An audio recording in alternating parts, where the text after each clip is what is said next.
اچھا، تو آج ہم ایران اور اسرائیل کے درمیان جو یہ کشیدگی بڑھی ہے، اس کے کچھ ایسے پہلوؤں پر بات کر رہے ہیں جن کا اثر شاید ہماری روزمرہ زندگی تک بھی آ سکتا ہے۔ جی بالکل، ہمارے پاس جو تجزیے ہیں وہ یہی دکھا رہے ہیں کہ یہ معاملہ صرف ان دو ملکوں تک محدود نہیں رہے گا۔ ہاں، اس کی لہریں تو پورے خطے تک بلکہ شاید دنیا بھر میں محسوس کی جا سکتی ہیں۔ بالکل، اور ان ذرائع کا مقصد بھی یہی ہے کہ ہم سمجھیں کہ یہ لہریں کہاں کہاں ٹکرا سکتی ہیں۔ خاص طور پر دیکھیں، ایک چیز بار بار سامنے آ رہی ہے، وہ ہے آبنائے ہرمز۔ اوہ ہاں، آبنائے ہرمز، جہاں سے دنیا کا کتنا کوئی 20% تیل گزرتا ہے۔ جی تقریباً اتنا ہی۔ تو وہاں کوئی بھی مسئلہ، مطلب کوئی بھی رکاوٹ عالمی معیشت کے لیے ایک بڑا بڑا جھٹکا ہو سکتا ہے۔ صحیح۔ تو آئیے سب سے پہلے یہ دیکھتے ہیں کہ ہمارے اپنے پڑوس میں یعنی پاکستان ایران تجارت پر اس کے کیا فوری اثرات نظر آ رہے ہیں۔ ذرائع تو بتا رہے ہیں کہ بلوچستان کی معیشت، جس کا انحصار اس تجارت پر کافی ہے، وہ خطرے میں پڑ سکتی ہے۔ ہاں خطرہ تو ہے، اور یہ صرف تجارتی حجم کم ہونے کی بات نہیں ہے۔ ذرائع یہ بھی اشارہ دے رہے ہیں کہ تفتان اور گبت جیسی جو سرحدی گزرگاہیں ہیں نا، وہاں نقل و حمل وہ مشکل ہو سکتی ہے۔ اچھا، مطلب بندش بھی ہو سکتی ہے؟ ہو سکتا ہے عارضی بندش کا سامنا کرنا پڑے، اور اس سے پھر جو قانونی تجارت ہے وہ تو متاثر ہوگی ہی، لیکن ساتھ میں جو Iran Pakistan gas pipe line جیسا منصوبہ ہے، ہاں، اس پر تو پہلے ہی غیر یقینی ہے۔ بالکل، تو وہ غیر یقینی اور بڑھ سکتی ہے۔ اور یہ بھی نہ بھولیں کہ جو بارٹر سسٹم کے تحت تجارت ہوتی ہے، جیسے زرعی اجناس یا پیٹرولیم مصنوعات کا تبادلہ، وہ بھی متاثر ہو سکتا ہے۔ اور اس کا براہ راست اثر پھر ظاہر سرحدی علاقوں میں لوگوں کے روزگار پر پڑے گا، ہے نا؟ یقیناً روزگار پر تو پڑے گا۔ اور شاید پاکستان میں مہنگائی، اس کا بھی تو خدشہ ہوگا۔ جی، مہنگائی کی ایک نئی لہر کا خدشہ بالکل موجود ہے۔ اچھا، معاشی اثرات تو ہیں ہی، لیکن اس کے ساتھ ساتھ سیکیورٹی کے معاملات بھی جڑے ہیں۔ بلوچستان میں دیکھیں، سیکیورٹی پہلے ہی ایک کافی حساس معاملہ ہے۔ بالکل۔ تو ذرائع اس خدشے کا اظہار کر رہے ہیں کہ کہیں سرحد پار سے کوئی واقعہ نہ ہو جائے، یا پھر فرقہ وارانہ کشیدگی میں خدا نخواستہ کوئی اضافہ نہ ہو جائے۔ اور کیا یہی صورتحال افغانستان سے جو ایران کی سرحد ملتی ہے وہاں بھی ہو سکتی ہے؟ جیسے نیمروز، ہرات، فرا، ان صوبوں میں کیا وہاں بھی ایسے ہی چیلنجز ہوں گے؟ جی، وہاں بھی خطرات کچھ کم نہیں ہیں۔ ذرائع کے مطابق سرحدی جھڑپوں کا امکان تو اپنی جگہ، لیکن ایک بڑا خطرہ یہ بھی ہے کہ اس عدم استحکام سے وہ جو عسکریت پسند گروپ ہیں، جیسے داعش خراسان، ہاں، جو خطے میں فعال ہے، ان کو دوبارہ سر اٹھانے کا موقع نہ مل جائے، بالکل۔ اور دونوں طرف یعنی پاکستان اور افغانستان مہاجرین کی ایک نئی لہر کا دباؤ بھی آ سکتا ہے۔ اور پھر انسانی امداد پہنچانا بھی مشکل ہو جائے گا۔ بالکل، امداد کی فراہمی میں رکاوٹیں آ سکتی ہیں۔ ایک اور پہلو جو اکثر نظر انداز ہو جاتا ہے، وہ منشیات کی اسمگلنگ کا ہے۔ اگر ایران کی طرف سے سختی بڑھتی ہے تو یہ روٹس وہ تبدیل ہو سکتے ہیں۔ مطلب پاکستان یا وسطی ایشیا کی طرف زیادہ آ سکتے ہیں؟ جی، امکان ہے۔ یہ روٹس پھر ادھر منتقل ہو سکتے ہیں۔ یہ تو ہوئے علاقائی اثرات۔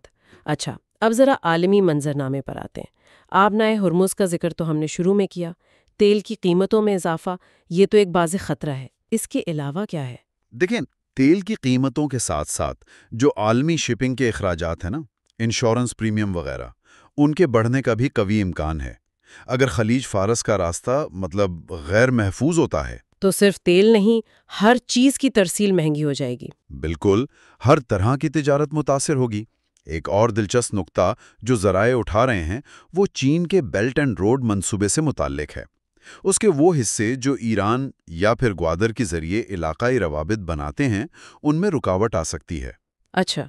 اور ظاہر ہے، جب عالمی سطح پر غیر یقینی بڑھتی ہے تو سرمایہ کار وہ گھبراتے ہیں۔ ہاں، پیسہ نکالنا شروع کر دیتے ہیں۔ جی، جس سے عالمی منڈیوں میں مندی کا رجحان پیدا ہو سکتا ہے، اور اس کا سب سے زیادہ نقصان اکثر ترقی پذیر معیشتوں کو ہی اٹھانا پڑتا ہے۔ یعنی یہ اثرات کافی گہرے اور ایک دوسرے سے جڑے ہوئے ہیں۔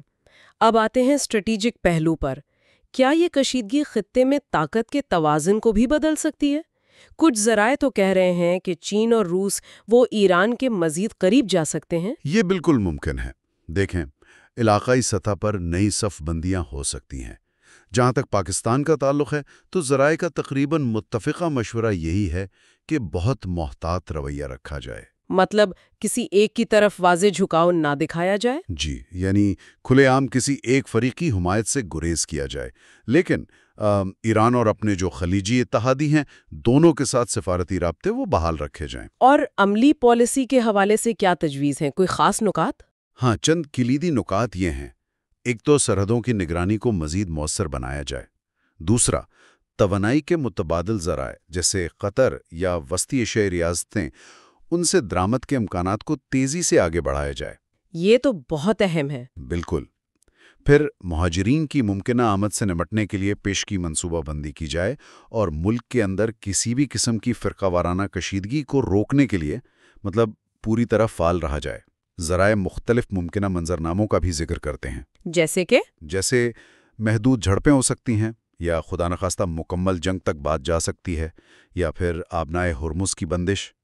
ہر صورتحال کے اثرات الگ ہوں گے اور ان سے نمٹنے کی حکمت عملی بھی مختلف ہوگی۔ سفارتی حل بھی ظاہر ہے ایک امکان ہے۔ تو خلاصہ یہ ہوا کہ یہ جو ایران اسرائیل کشیدگی ہے، اس کے اثرات صرف ان دو ملکوں یا مشرق وسطیٰ تک ہی نہیں رہیں گے۔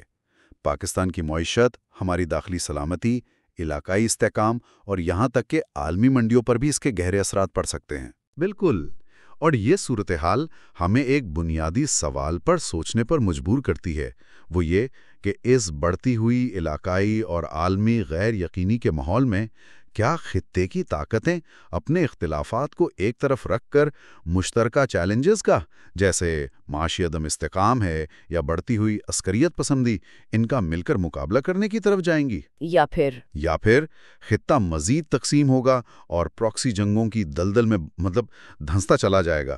یہ وہ سوال ہے جس کا جواب شاید آنے والا وقت ہی دے گا۔